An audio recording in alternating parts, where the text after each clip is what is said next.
میرے हुजूर की तो कोई बहन नहीं थी, लेकिन जब हजरत हलीमा सादिया के यहाँ हुजूर गए तो वहाँ हुजूर की एक रजाई बहन का तज़किरा मिलता है जो हुजूर को लोरियां देती थी। नाम शीमा था।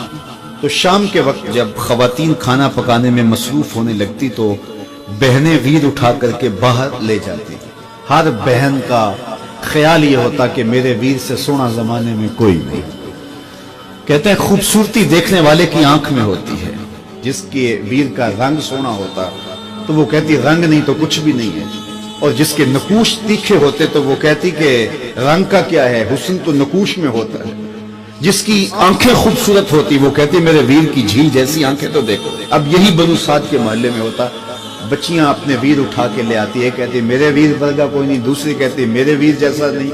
इतने में हजरत शीमा अपना वीर मोहम्मद उठा के ले आते और दूर से कहते नहीं मेरा वीर भी आ गया, तो सबके सर झुक जाते, कहते नहीं नहीं नहीं नहीं शीमा तेरे वीर का मुकाबला तो नहीं ना, हम तो आपस में बात कर रहे हैं। और फिर जब किसी बहन के वीर को मुतफिका तौर पे सारी कह दें कि तेरा वीर ही सोना है, तो फिर उसका फख्र तदीद नहीं होगा, फिर उनका ज़ौक़ आसमान को छूने लगता। इब्ने हश्शाम सीरत की सबसे पहली किताब, उसमें ये वाक़या लिखा है कि फिर हज़रत शीमा हुजूर को अपनी आगोश में लेकर समेटती और फिर चूमती और फिर वो लोरी देती, और वो लोरी के लफ्ज भी लिखे हैं, रब्बना अब के लदा मुहम्मदा हत्ता अराहु याफियम व अमरदा, अल्लाह मेरे वीर मोहम्मद को सलामत रखना। आज ये पालने में बच्चों का सरदार है, कल वो लम्हे आए जवानों का भी सरदार होगा।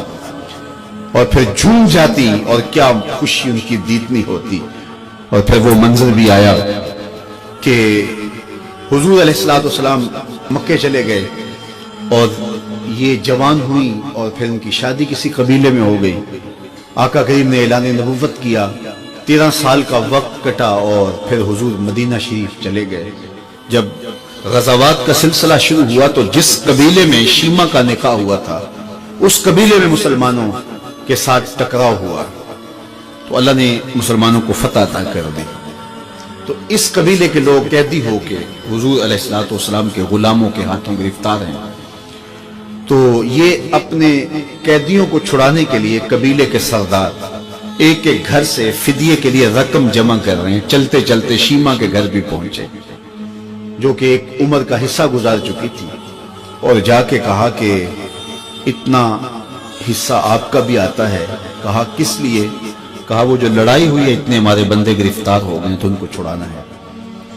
तो चलते चलते बातों में किसी के लबों पे हुजूर का नाम आ गया।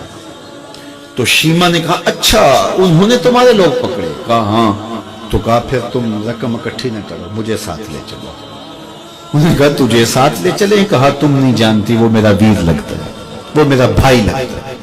कौम के सरदारों के साथ हजरत शीमा हुजूर के नूरी खेमों की जानब जा रही हैं और सहाबा नंगी तलवारों से पहरा दे रहे। ये मक्की दौर तो था नहीं, ये मदनी दौर था। और शीमा कौम के सरदारों के लेके जब आगे बढ़ने लगी ना तो सहाबा ने तलवारें सोन दी, रुक जा ए देहाती औरत, जानते नहीं आगे पूछा रसूल है, आगे बगैर इज़्न के जिब्रील भी नहीं जा सकते, तुम कौन हो? तो शीमा ने जो लफ्ज कहे वो लफ्ज नहीं, उसने कहा खल्लू सबीली वालमू आना उख्त नबीयकुम, मेरी राहें छोड़ दो, तुम जानते नहीं मैं तुम्हारे नबी की बाजी लगती। तलवारें झुक गई, आंखों पर पलकों की चिलमने आ गई, रास्ता छोड़ दिया। हुजूर के खैमा नूरी में दाखिल हुई तो हुजूर ने देखा, पहचान लिया, उठ के खड़े हो गए। फरमाया बहन कैसे आना हुआ? आपके लोगों ने हमारे कुछ बंदे पकड़े, छुड़ाने आई। तो फरमाया बहन तूने जहमत गवारा क्यों की? तू पैगाम भेज देती मैं यूं ही छोड़ देता, लेकिन तुम आ गई हो, अच्छा हुआ मुलाकात हुई। फिर हुजूर ने कैदियों को छोड़ने का ऐलान किया और कुछ घोड़े और चंद जोड़े हजरत शीमा को हुजूर ने तोहफे के तौर पे दिए।